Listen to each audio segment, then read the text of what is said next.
There's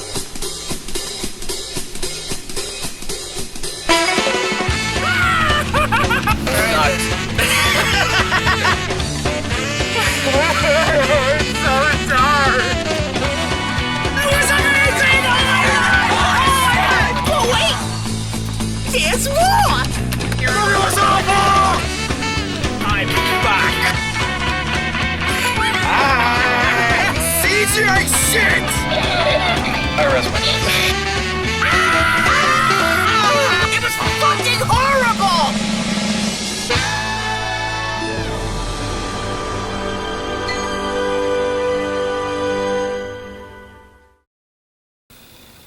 Yeah, we're back in the new year with another set of reviews. Hey guys, it's BigJackFilms here. Welcome to another opening night. Again, I am so sorry, I just cannot get these out on time. But this time around, we have a Patreon-sponsored review by one David Skywalker, who has been a huge help on the channel and help on Patreon, and he requested me to watch a film I've only heard the name of and finally got around to seeing, Dark City. And I got nothing. This movie's kind of fucking unique, interesting, creative, original, but also really weird. Where do I even start with this? It's a sci-fi one-off sort of thing that is about basically this guy who I can't remember if he's played by Jude Law or not. I can't remember who the actor's name is.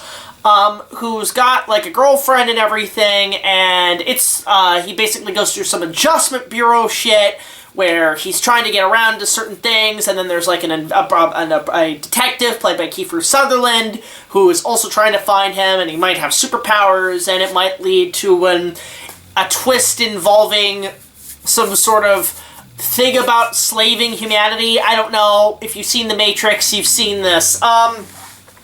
To be honest, David, in terms of me watching this, I got nothing.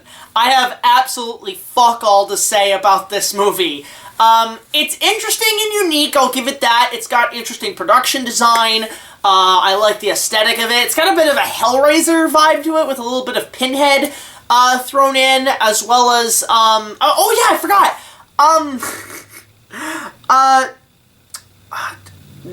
Jennifer Connelly's in this movie. And she's our love interest, and, you know, I'll admit, with Jennifer Connelly, I've started to get really interested in what she has to bring in terms of an actress. I have seen her in a lot of movies now that I've been catching up on. I mean, Labyrinth being the first one, which I loved her in. And then Alita Battle Angel, she was fantastic. And now we have this movie. But I do know, it's interesting, because I've started to notice, I didn't know this, that, in the 80s, she was sort of a heartthrob for a lot of guys. So I don't know, maybe I'll watch more Jennifer Connelly movies in the future. There's a really great music video with footage of her from some 80s movie with a song by, A Flock of Seagulls, which I love that band, by the way. But, back to Dark City, I mean, spoilers, I guess.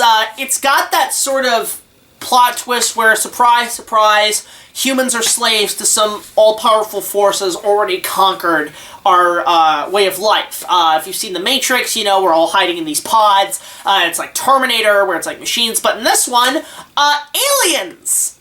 We're on an alien spaceship the whole time. Basically, some alien spacecraft, I guess, recreated a city. And basically, if you try to get out of the city, you end up in space. It's kind of weird. It's a very, very weird film. But I will give credit. The production design is good, the creature designs are great, the makeup's great. There's some good sci-fi elements in here. Also, the music's very Alien 3, I guess? Like, very Alien 3 in terms of just, I don't know if it's Elliot Goldenthal, I can't remember who did the score for this, but it has that feel to it. That very, like, sort of Batman Forever, Alien 3 vibe to it. But then something I noticed that I didn't know about this movie, I recognized the score from somewhere. I was like, wait, I've heard this before, and I realized, oh my god, this is the tracks they used in the Star Wars fan film Ryan vs. Dorkman. If you guys don't know what that is now considered an internet legend. It's almost 20 years old at this point.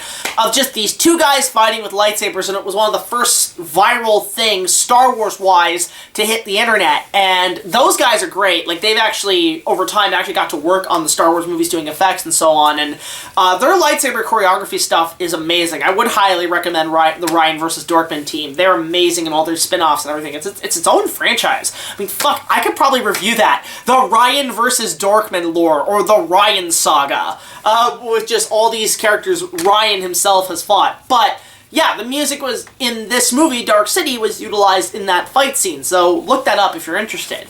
But in terms of just the movie itself, it's not really my cup of tea, honestly, David. Maybe I'll watch it again someday, but it's highly unlikely. Dark City is a very unique film. And, I mean, there's good cast members in it, but it feels very independently made. I mean, this is New Line Cinema, and this is pre-Lord of the Rings New Line, where a lot of their movies under their belt felt very independent films. Like, they felt very low budget. They felt very, like, they funded their own stuff. I mean, the Ninja Turtles movies were produced, distributed by them.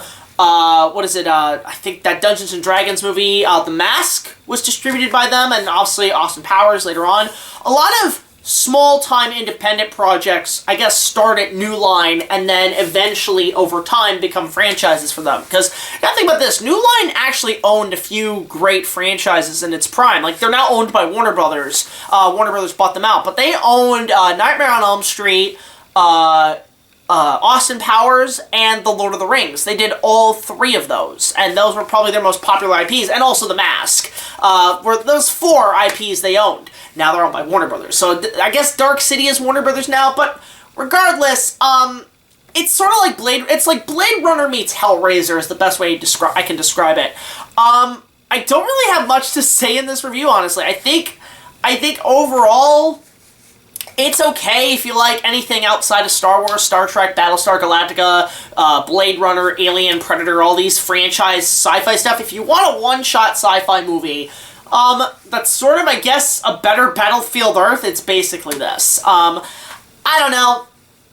4 out of 10 for me. It wasn't my cup of tea. There were times I actually kind of dozed out of this movie, and I guess I'll appreciate it later on, but there is a uniqueness to it, which I can't appreciate from the directors themselves. So, if you want to see it, check it out, but you know me, I'm kind of interested in stuff that's like more continuations or, and I mean, I don't mind this kind of stuff, don't get me wrong. Like, I watched the Doctor Who movies, which are up here somewhere in my big movie collection, but certain sci-fi stuff I'm very picky with, and this one is one of those ones I was like, this one's not grabbing me. So, that's all I got. 8 out of 10. Check it out if you want to. Big thank you to David Skywalker on Patreon for sponsoring this episode. It was a long time coming. If you guys want to donate to the channel, just $1 more will get you early access to all of our content as well as other special features. And if you want to support us on Patreon and, donate $5, you can do it opening night if you're choosing. We're going to try to get these out more and more.